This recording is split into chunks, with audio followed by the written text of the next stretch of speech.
foi uma unanimidade para nós todos. Você tem que sentar aqui, Débora.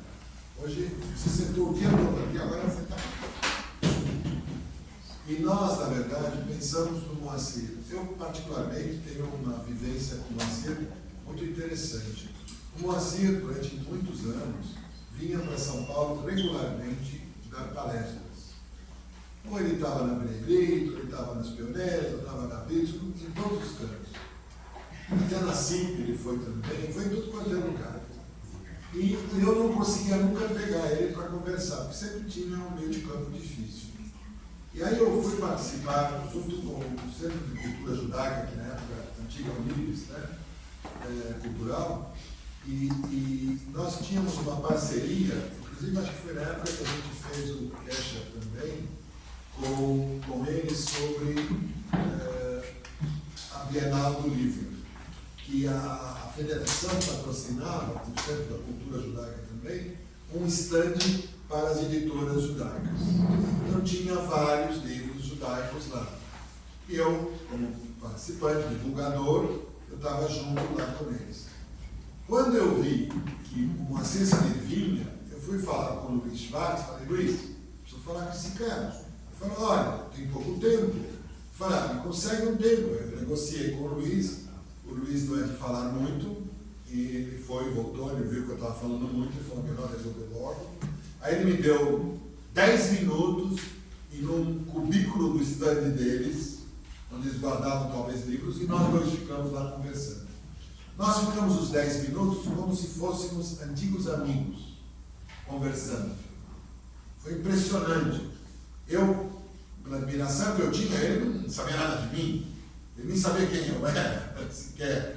Mas houve uma integração tão forte que a gente não parou mais. Toda vez que ele vinha, eu ia lá, abraçava ele, chateava ele e tudo mais. E até uma vez que eu cito no nosso fascículo especial que eu fiz aqui, eu cito, ele foi, quando o Lula, sabe aquele presidente que nós temos, foi lá na CIP e fez um pronunciamento muito interessante sobre o Holocausto. Ele leu um texto muito bem elaborado, provavelmente não por ele, e se posicionando, claro, explicando o Holocausto e tudo mais. E o Moacir sempre foi um cara muito simples e humilde.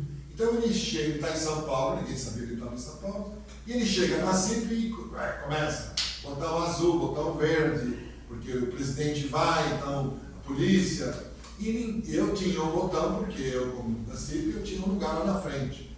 Não tive dúvida, cheguei para ele e falei, pega o meu botão, eu não faço a mínima questão de estar na frente, posso sentar em qualquer lugar. E ele entrou com a esposa, a Judite, e assistiu. Esse foi o meu último encontro com ele. Alguns anos depois ele faleceu, porque nesses últimos anos ele não participou tanto assim, dentro do contexto comunitário. E o Moacir, ele reúne algumas coisas fantásticas. Primeiro, um médico que não se preocupa em salvar uma vida, se preocupa em salvar vidas.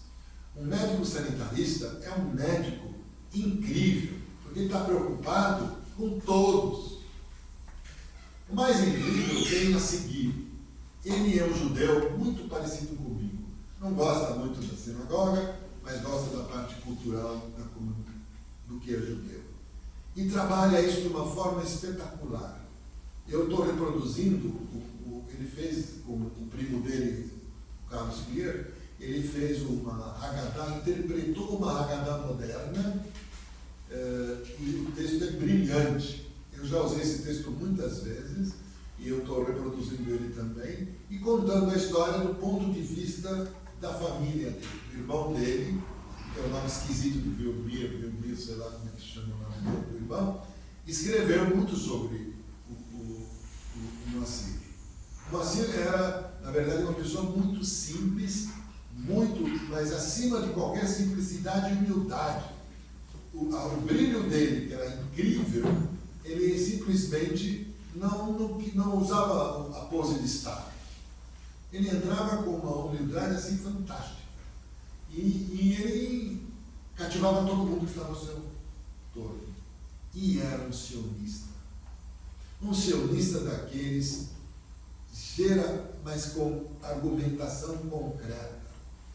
Ele comentou, inclusive estão relançando o livro, eu tentei trazer o livro, mas a editora não quis trazer, sobre o livro que o Todoretz escreveu sobre o Estado Judeu, e ele comentou esse livro. Eu tenho a edição antiga, mas eu queria uma edição nova para podermos ter aqui. E ele se preocupou não somente com o sionismo, ele se preocupou com a compreensão do judaísmo. Tem um texto que ele escreveu, porque perguntaram para ele, por que você coloca seu filho numa escola judaica? É um texto primoroso de judaísmo. Um texto que todo pai deveria ler 1000 vezes, para entender. Sabe aquele pai que fala, não vou pôr em escola judaica, não vou pôr esse negócio? Tem que ler isso que ele escreveu. Então, tudo isso somado na minha cabeça, eu comecei a ficar assim, não, tem que ser o Moacir, a pessoa que a gente vai homenagear. E fizemos um especial muito simples, mas muito completo. Ele tem um site dele com uma série de informações, né? E nós completamos com alguma coisa nossa aqui. E eu acho importante vocês entenderem o papel do Moacir, que está se reproduzindo hoje em outras pessoas. Ele abriu o campo, né, para todos que podiam. O Mugabe, por exemplo, quando lançou o livro dele, pediu para os que escrever o prefácio. Não teve dúvidas, mandou o original, voltou o prefácio para os Clive. E assim ele tinha sido para tudo. Alguém pedia uma coisa, ia para ele, voltava o que ele queria. E isso de uma forma assim, sem grande frescura. Por quê? Porque ele estava preocupado com a cultura judaica do ponto de vista genérica. Não uma coisa específica, não para um grupo, não para uma pessoa, mas para todos. Todos que pediam, ele retornava. E eu sou testemunha disso. E ele me parece como um patrono. Quando ele entrou na academia, como judeu ele se pronunciou. Ele não se pronunciou somente como um escritor, ele se pronunciou como um judeu, de uma forma bastante enfática. Ou seja, medo de ser judeu, nananina, não tinha a ver com ele. Medo de ser acusado, não tinha a ver com ele. Então, eu trouxe esse meu depoimento para a nossa homenagem, porque eu realmente acho que nos falta heróis às vezes, nos falta exemplos. Nós começamos desde 2018 a lançar biografias. Já fizemos de Einstein, Golda Meir, Samuel Klein, Anne Frank, Naomi Shemer, Eli Cohen, Rabino Sobel, Rabino Pincus, será que eu lembro de todos? E a gente vai continuar, agora Moacir, em formatos diferentes, para públicos diferentes o tempo todo. Por quê? Porque a inspiração que esses homens trouxeram para a gente em todos os campos são necessárias. Uma criança que não sabe o que a Golda representou para o judeu moderno, não serve, tem que saber. O que todo mundo fala do Einstein, o judeu tem que saber. Como ele construiu tudo isso, como ele era mau aluno e virou o grande gênio da humanidade. Ele é o homem do século para muita gente. Alguns dizem que o maior cientista de todos os tempos era o Newton, o outro acha que é o, sei lá, mas a maioria acha que é o Einstein. E o Einstein, na verdade, ele foi sondado para ser o primeiro presidente de Israel. Ele não aceitou, por vários motivos, porque eu sou um cientista, não sou um estadista, aquela história toda.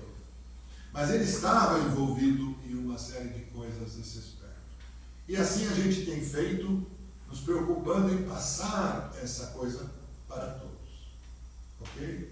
E eu pedi para a turma, e aí a Débora me disse das cartas que ela tem com o Moacir. Eu só tenho uma cartinha, por isso que eu nem trouxe, ela tem um monte. E perguntei, e o Décio me disse da convivência que ele teve.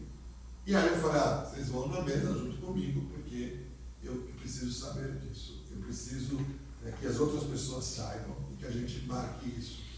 Então, dona Débora, por gentileza. Não sei se eu começo pelo começo, parto do fim. Na hora que você começa, é a hora que você começou. Então, eu tenho a primeira carta que eu troquei com o Moacir, a data dela mostra que eu tinha 13 anos de idade, eu não lembrava que ela era tão pequena assim. Você já foi? É engraçado, eu não fui, eu nunca tive 13. Você pulei tudo. E eu não me lembro o que foi que eu escrevi para ele, mas foi sobre algum livro dele. Vou ler rapidamente a resposta para dizer que daqui nasceu uma amizade de uma menina de 13 anos com um escritor que já era conhecido em todo o território nacional. Então, isso que o Nissim falou, que ele era extremamente humano, está aqui, tem provas aqui. Então, ele disse, super formal, na primeira carta, prezada Débora, gostei muito da tua carta, está bem escrita, mostra que sabes trabalhar com as palavras e fiquei muito satisfeito por teres gostado do Carnaval dos Animais. Opiniões como a tua são estímulo e uma alegria para o escritor. Gostaria muito de ver um desenho teu. Por que não desenhas algo inspirado numa das histórias do Carnaval dos Animais? Um grande abraço do Moacir Escler. Na época eu não escrevia muito, escrevia menos e pintava mais. Eu não me lembro se eu mandei para ele somente uma carta ou se eu mandei algum desenho nessa primeira vez. O fato é que daqui nasceu a ilustração de uma série de personagens dele, que ele sugeria e eu desenhava e enviava, e com o tempo eu fui enviando poemas, contos. Não interessa o que ele achava, ele sempre estimulava, eu não sei se ele realmente gostava, ou se era o estímulo de uma menina tão jovem. 82, já feito o vestibular para letras, e aí as colmeias, né? Eu estudei lá, em 82 eu estava nas colmeias, e um livro que muito me inspirou foi O Ciclo das Águas, que trocamos uma série de correspondências, e ele me disse aqui, prezada Débora, é de 82, fico contente que tenhas gostado do meu livro. Eu também gostei mais de O Ciclo das Águas. Os outros dois foram escritos, não vou dizer quais, foram escritos por encomenda, portanto não sofreram aquele lento processo de maturação que é necessário para dar qualidade ao trabalho literário. De todos os modos, dos dois, gosto mais. Não vou falar. Ok. Ele continua aqui, sinceramente, convivo com teu entusiasmo e te advirto, pode ser apenas uma primeira impressão. Eu havia ido ao Rio Grande do Sul, a Porto Alegre, ele deixou o trabalho dele, me recebeu, tinha 18 anos. E, bom, enfim, eu quero dar uma carta mais importante que eu tenho aqui. E ela guarda tudo, papelzinho bonitinho. A letra dele, não tem como, não tem como. Isso aqui já é de 84, já 2 anos mais tarde. Muito obrigado por tua carta.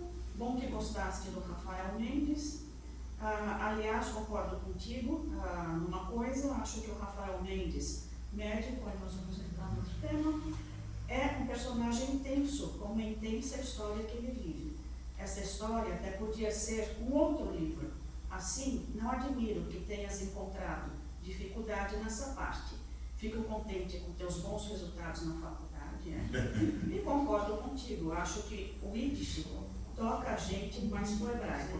Isso eu disse para ele porque eu fazia hebraico na USP e apareceu um curso de Yiddish e eu fiquei encantada com aquilo que me pareceu muito mais intenso como um meio de comunicação. Depois eu mudei de ideia porque eu aprendi melhor o hebraico, aí já foi outra história. Eu estava bem no começo aqui. Aí ele diz, isso pude constatar em Israel mais uma vez, é uma realidade muito distante, uma realidade com vida própria, independente, com uma literatura independente, aliás, bastante boa. E aí ele fala da literatura hebraica, de Amos Oz e tudo isso. Me comoveu, ok, eu tinha amizade com o Rubem Biafra, na época eu queria, após terminar letras, fazer cinema, e ele fala, eu me aproximei muito do Biafra, e ele disse que era um admirador de Biafra. Biafra estava doente, ficou um bom período doente, e eu, dos 18 aos 22 anos, eu acompanhei Biafra nos seus últimos anos. E aí ele fala disso. Vou encerrar a coisa do Scliar, não vou falar muito. Eu venho de uma família mista, pai católico, mãe de origem judia até hoje, ela berra comigo quando ela vê coisas religiosas em casa. E eu contei para o Scliar sobre essa coisa que eu tinha com haver retornado, né? Eu não procurei o Soulo, eu procurei o Marcelo, Fabio Marcelo. Ele me deu 4 anos de curso, fizemos tudo que uma criança deveria ter feito, né? Desde a tenra idade, mas foi ali que eu me encontrei. Aí ele disse, muito obrigado por tua carta, fico contente pelo fato de te sentires mais gente, como dizes.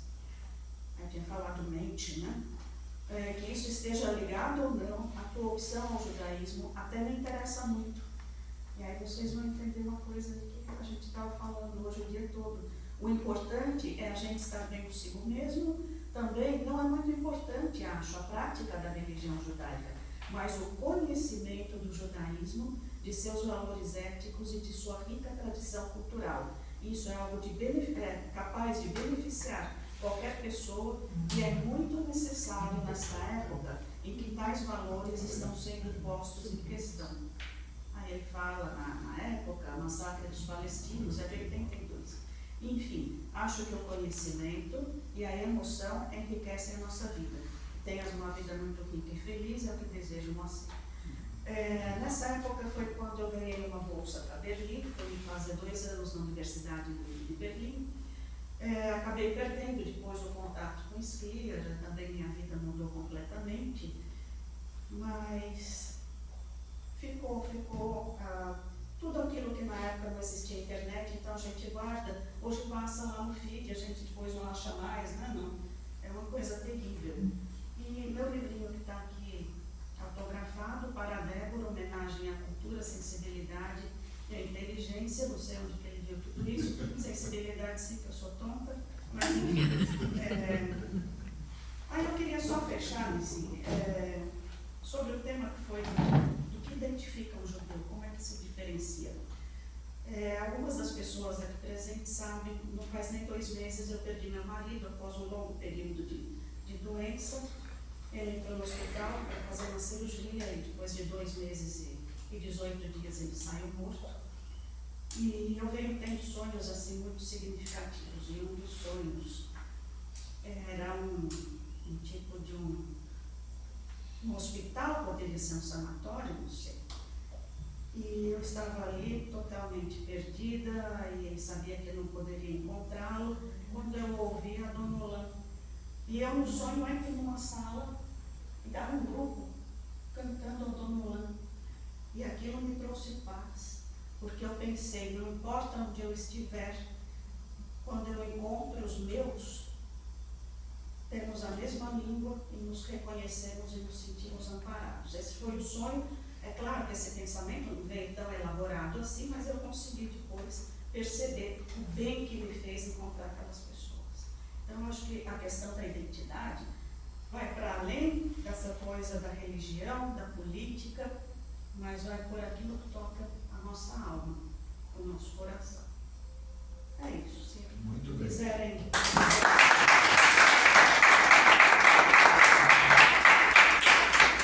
Eu acho que o Moacir teria muito orgulho de tudo isso que você se tornou, continua, porque ele sempre foi uma pessoa, pelo menos no pouco que eu conhecia, em comparação com você, eu falei muito pouco com ele e toda vez era elogios rasgados de parte a parte, quer dizer, você não pode considerar isso válido, né? Porque as pessoas amigas assim, que só te elogiam, Tem que haver crítica, tem que haver discussão, tem que haver uma série de coisas assim. Mas eu acho que ele vai ficar muito feliz de saber que você continua firme e forte, cada vez mais forte. Agora temos esse que eu não conheço direito, não conheço nada, só sei que ele é muito grande. Ele é médico, ele... Não. Você quer ser médico? Não. Você não vai... queria, mas... Bom, toda a família, a mãe quer o filho médico. Toda a família judaica, na época, antigamente, você sabe que Israel mudou essa regra. Antigamente, toda a família judia tem um médico. A minha família, a minha geração, é meu irmão Abraão. Na geração dos nossos sobrinhos é o Marcelo. E na geração continuada, que agora eu tenho, sei lá como é que chama isso, outra geração, temos bisneto da minha irmã, ele é médico lá na Austrália. Então, toda geração nossa tem um médico pelo menos. Só que essa geração dele tem um segunda, a Sabrina no Rio de Janeiro, que é uma especialidade em pediatria cardíaca, uma coisa absurda. Tem essa coisa. Bom, você não é médico, toca o barco. Explica quem é você, que é o ilustre desconhecido, mas que está aqui do nosso lado. Primeiro, quero te agradecer pelo convite e, assim,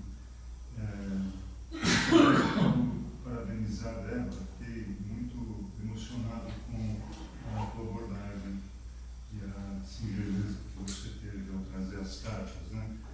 Que bom que estão aí, não é? Que você as preservou.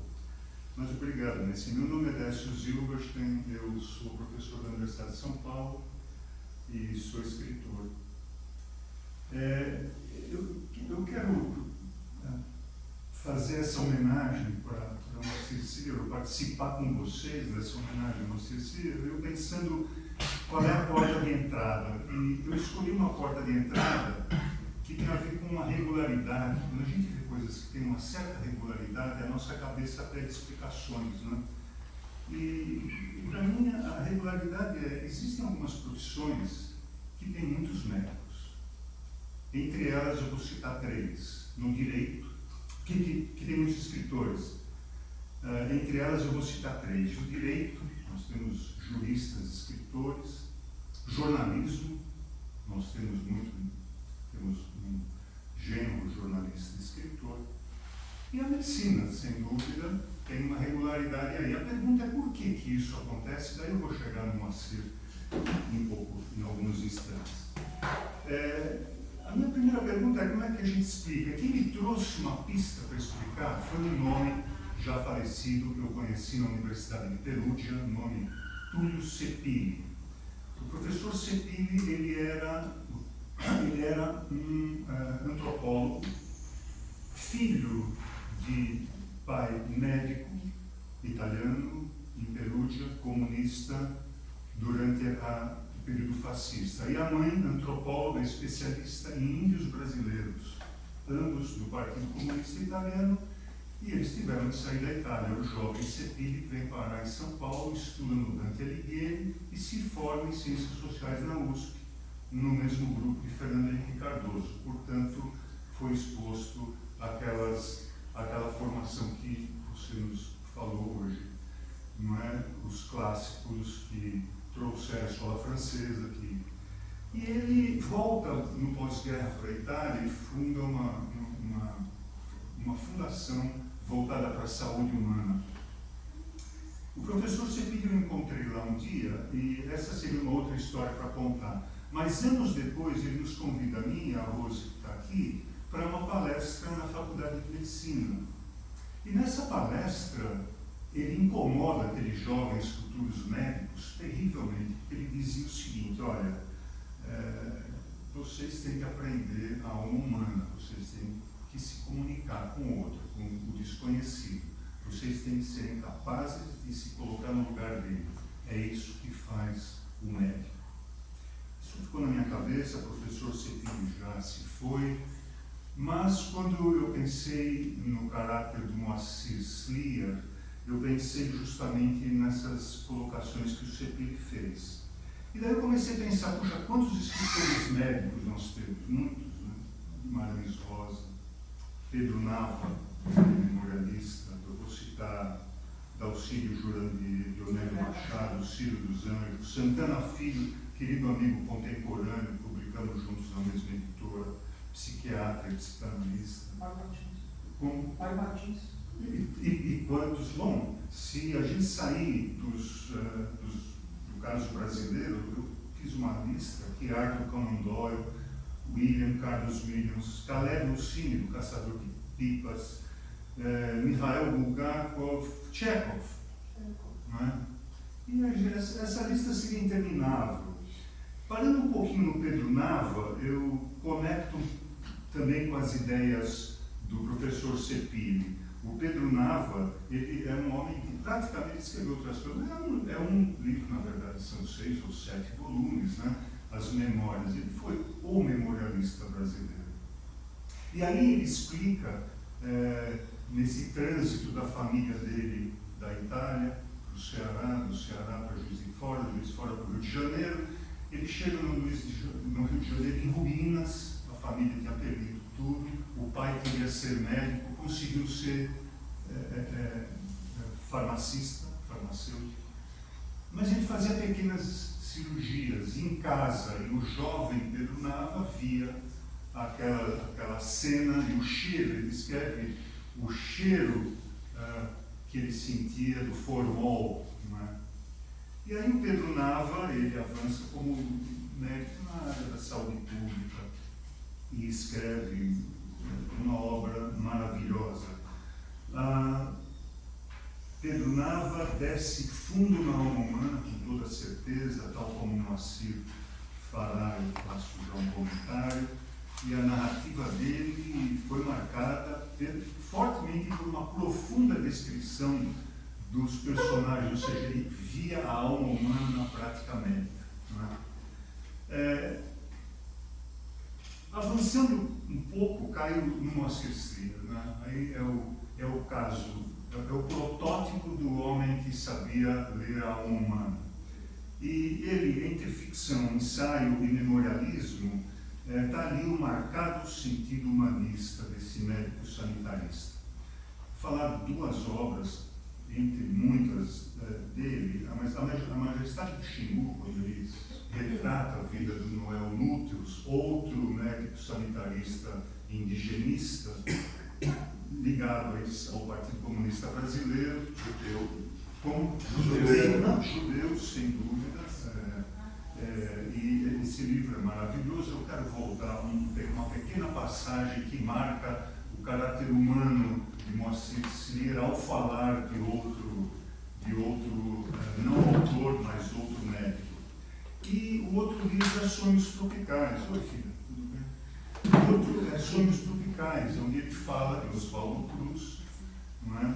E que, na verdade, são 2 das referências que ele tem ao longo da vida dele. Ele cita isso em entrevistas. Um texto maravilhoso sobre essa relação entre Moacir e a medicina e a literatura é o Medicina e Literatura, de Lincoln Amaral, a profissão e o ofício.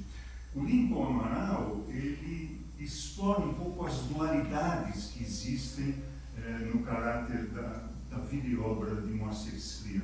Judeu e brasileiro, e o comentário que Luiz fazia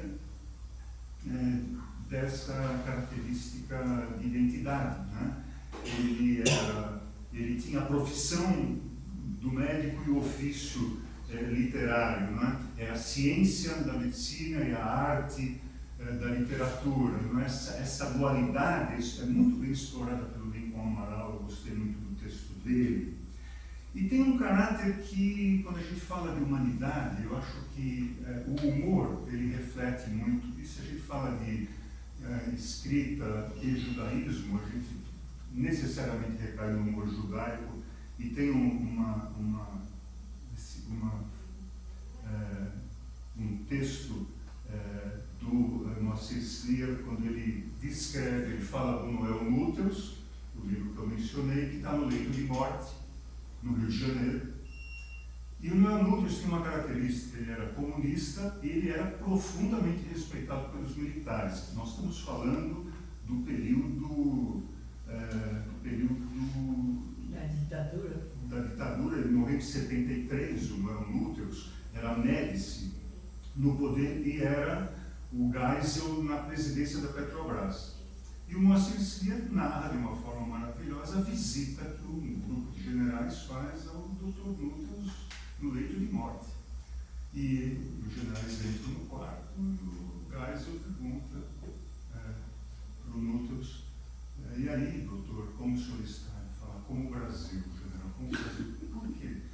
Na merda e cercado por militares.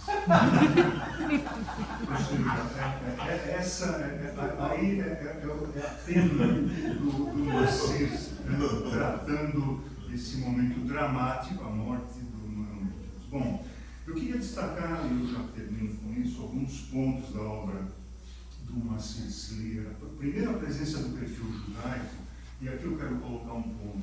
É claro, ele está na geração muito próxima do Holocausto, ele tem uma visão social, ele estudou em escola pública a vida toda, ele nunca estudou em escola judaica. Só no Isso começo, não né? lhe tirou, Só da infância. isso não lhe tirou em nenhum momento a percepção humanística judaica.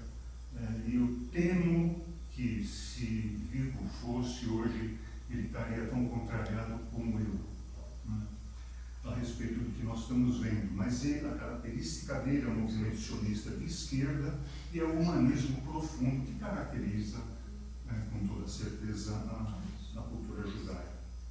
A dualidade médico-escritor, a enorme capacidade de se comunicar, a valorização da palavra, eu conecto com a fala do professor Sepili lá atrás, o olhar do médico em busca do diagnóstico entra na alma do paciente, é o mesmo olhar do escritor que entra na alma do indivíduo, né?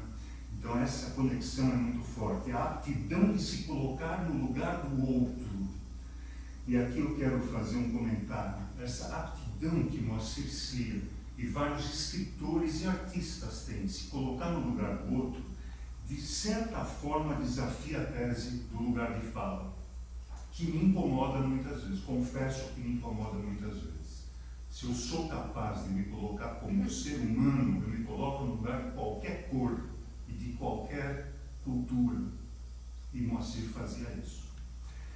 Eu concluo que a literatura, então, ela é pontilhada de casos de dualidade, e no caso do escritor e profissões. Lígia Fagundes Telles, advogada e escritora, Euclides da Cunha, engenheiro, Milton Atum, arquiteto, Drummond, burocrata, Itamar Júnior, geógrafo, Ernesto Sábato, um autor que eu admiro muito, argentino, químico, não é? Modestamente, esse agrônomo que vos fala, que é também um economista, que vos fala. Então, não é por aí, ou seja, onde que está? E aí eu volto à pergunta que eu iniciei essa nossa conversa, não é? O que explica essa regularidade? Eu acho que o que explica a regularidade é a proximidade do drama humano.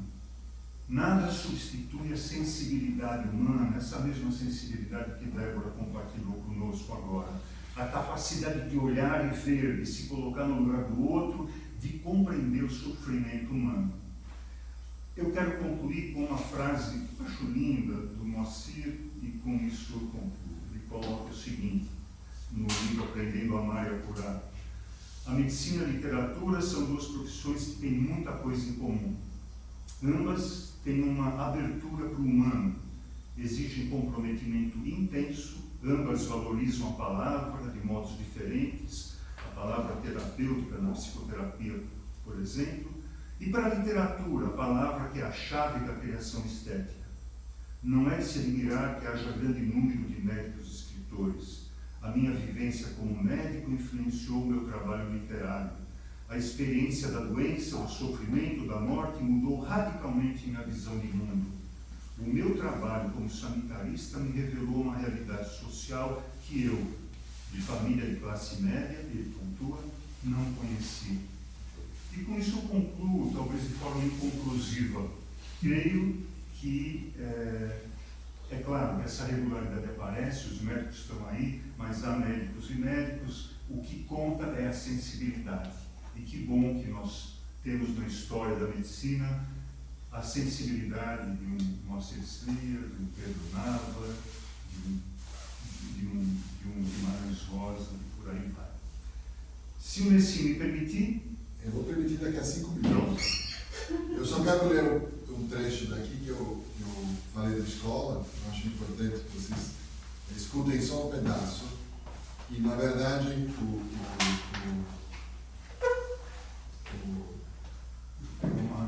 Pega água. Eu vou achar, não está tão longe assim. Ele é perguntado sobre... Sim, você não consegue achar nada hoje. Eu estou... Que página?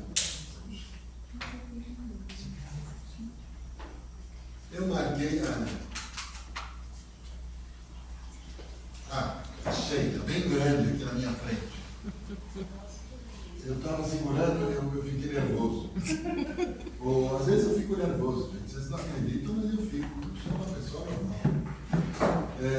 Ele fala assim, que ele foi dar uma palestra numa escola judaica e perguntaram para ele o que eu esperava do colégio. E aí ele fala, talvez seja melhor dizer primeiro o que não espero do colégio. Ele primeiro foi o que ele não esperava do colégio. E isso pode ser resumido numa frase.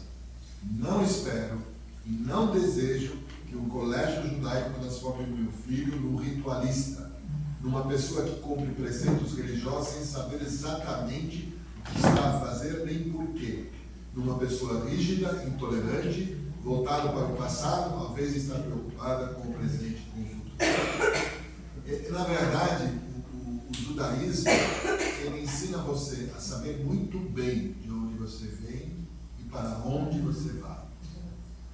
Eu lembro em Pessa, na nossa casa, lá no Egito, imagine vocês, a gente tinha que pensar, de onde você veio? Do Egito, para onde você vai? E você estava no Egito. E na verdade era muito engraçado, a gente ria, era uma piada corrente. Aqui no Brasil a gente continua a tradição, só que aqui era diferente. Onde você está, para onde você vai. E realmente a preocupação dessa caminhada. E aí um belo de um dia, conversando com outras pessoas, veio a seguinte constatação: por que os judeus, depois que sofrem o que sofrem, tocam o barco para frente com uma riqueza incrível? Aí eu disse, o judeu, por mais que tenha suas raízes fortes no passado, ele mira o futuro. E o Moacir Slier tinha isso, ele mirava o futuro. Toda vez que perguntavam para ele alguma coisa, e eu assisti muitas vezes, ele sempre apontava para frente, uma solução para frente. Kadima, que é o que nós somos. Quando, e não é um novo nome, só para você ter uma ideia, a revista Forward, que quer dizer Kadima, ela existe há 125 anos. O nome Kadima, inclusive, depois de um certo tempo eu descobri, até no Egito tinha uma revista chamada Kadima. E assim por diante. Porque sempre o judeu se preocupa com o passo para frente. Agora, eu queria que o Décio falasse sobre esse livro dele, que ele trouxe. Você quer falar sobre isso? Queria. Por favor. Eu não sabia, vim para o lançamento da Mônica e muito me emocionou saber que você está fazendo uma homenagem para o Moacir. Eu sou da área da saúde, né? Eu sou dentista, mas eu sou sanitarista. Fui para a área, fiz especialização, mestrado, doutorado na saúde pública e dou aula hoje de saúde pública. E fico muito feliz de você ter falado do Noel, né? De ter lembrado que às vezes as pessoas, quando vão para o lado judaico do Moacir, esquecem de algumas coisas. E ele escreveu um livro que, para nós, professores de saúde pública, virou a Bíblia. Né? Não dá para começar um curso de saúde pública sem falar desse livro que é do mágico ao social. Ele conta a história da saúde pública de uma forma brilhante e que, assim, absolutamente é Bíblia hoje da saúde pública brasileira. Né? Então, acho que essa é uma coisa. E aí queria contar uma passagem que eu e a Mônica tivemos. Durante muitos anos eu me criei conhecendo o Moacir pelo judaísmo gaúcho. A minha família é do Rio Grande do Sul, de Porto Alegre, então desde criança a gente leu a Guerra do Bonfim, enfim, o Exército de um Homem Só, com aquela áurea do judaísmo gaúcho de Porto Alegre e tal. Bom, acontece, e eu depois fui para a saúde pública, enfim, me encantava essa coisa do Moacir, ser sanitarista. E quando o Nissim contou a história de que quando Lula veio para a CIP e tal, a mãe da Mônica fazia parte do comitê de recepção, um grupo de pessoas da CIP e tal, e ela justamente foi encarregada de buscar o Moacir. E comentando com ela, falou, você quer conhecer? Eu falei, adoraria conhecer ele pessoalmente. Enfim, anos e anos. Nós fomos tomar um café, né? Eu, a Mônica, o Moacir, enfim, numa confeitaria, e foi uma das conversas mais lindas que eu tive na minha vida. Porque eu também, o Nissim sabe, atuo muitos anos na comunidade judaica, enfim, na educação judaica, e nós tivemos um diálogo de como nós dois, através do judaísmo, fomos para a saúde pública. Né? O que nos levou, como profissionais de saúde, para a saúde pública, tinha sido o humanismo judaico. Né? E, enfim, eu tenho... Né? Essa conversa foi deslumbrante, né? Acho que ele estava indo para o Rio para experimentar o fardão, né? Então ele estava apressado, porque tinha que pegar a ponte aérea, mas ele falou, eu adorei conhecer um outro judeu que é sanitarista, né? E eu tenho os autógrafos dele nos livros, dizendo ao Celso que também foi para a saúde pública como judeu. Né? Então eu fiquei muito feliz dessa homenagem, essa questão desse encontro que tinha. E quando o Nissim fala, o Décio trouxe muito bem, né? Quer dizer, a gente foi para a saúde pública, né? Porque a gente não se conformava, judaicamente falando, de ver o sofrimento das populações. Né? Isso foi uma troca muito grande, eu com o Moacir, nesse sentido. De por que para nós não adiantava eu, dentista, ir cuidar da boca das pessoas, ou ele, médico, atender. Assim, a gente pensava sempre no outro, naquele coletivo, que era o que do judaísmo nos levou para a saúde pública. Então, eu queria deixar esse depoimento do encontro com o Moacir. Interrompido, voltando, o meu amigo Décio, que eu conheci agora, ele trouxe o livro dele. Estão lá 5 livros, que são 5 livros não acadêmicos que eu publiquei, literatura, tenho livros de ficção e romance e conto. Eu tenho aqui a Miriam, que acho que tenho o prazer de tê-la aqui hoje. A Miriam tem lido e comentado comigo meus textos. Aliás, a Miriam também é escritora. Ela Miriam não fala, mas ela é. Mas ela também é. Isso. Bom, o Filho de Ossum, que pelo título não vai lembrar um livro que possa lidar com a temática judaica, ele sim lida, mas ele é um livro sobre a missão humana. Ele é um livro que se passa no período da guerra e logo no pós-guerra, com a migração para o Brasil, e o Bom Retiro é o cenário, o Bom Retiro onde eu nasci. Ios é um herói de guerra, um holandês. Aí eu devo dizer o seguinte, o que me motivou para escrever esse livro foi um episódio que eu conheci dando aula na Universidade de Wageningen, na Holanda, que é a Universidade Agrícola holandesa. Eu soube que durante a guerra 11 professores perderam o cargo por serem judeus. Não é? E isso foi um choque muito grande na universidade. Então isso ficou na minha cabeça e acaba então perpassando essa história, porque são 2 professores que eram amigos, um tem que ir embora, volta para a cidade de Lodz, na Polônia, de onde ele tinha vindo, e o Ios é filho do outro que fica na Holanda.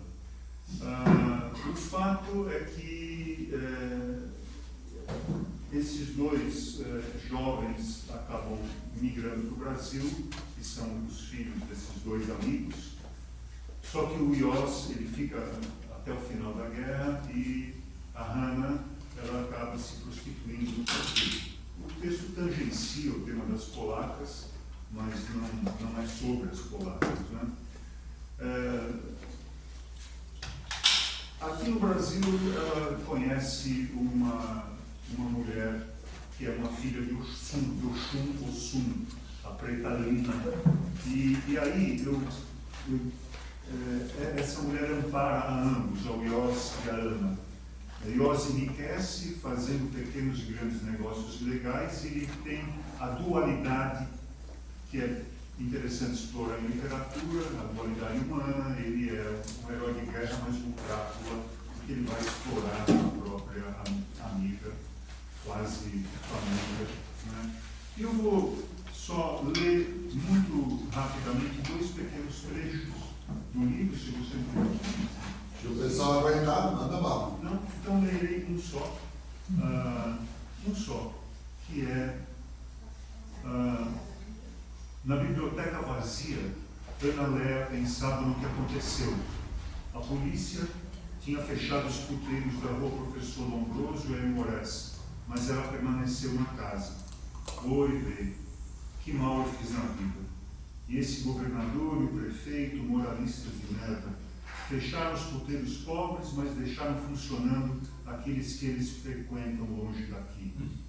Para os lados da Baixada do Rio Tietê, nas favelas, estão os pretos que transbordaram da Barra Funda e foram morar nos terrenos das antigas olarias, onde se costuma jogar o lixo da cidade. Escureceu, eu não consigo enxergar mais nada. Oi, oi, a minha alma dói. Oi, que mal eu fiz na vida. Só mesmo Pretalina, nascida escrava, me acompanha. Não faz perguntas sobre o futuro e vem me ver todos os dias. Vem a pé lá da favela da Várzea do Tietê. Só Pretalina lhe chama de Dona Ana. Mas quem é Pretalina, senão um trapo jogado nas ruas dessa cidade com milhões de cínicos? Eu gosto quando ela passa por aqui, com suas rezas africanas, cheios de incensos. Gosto quando ela passa a mão na minha cabeça e diz coisas que eu não sei o que significam. É um trecho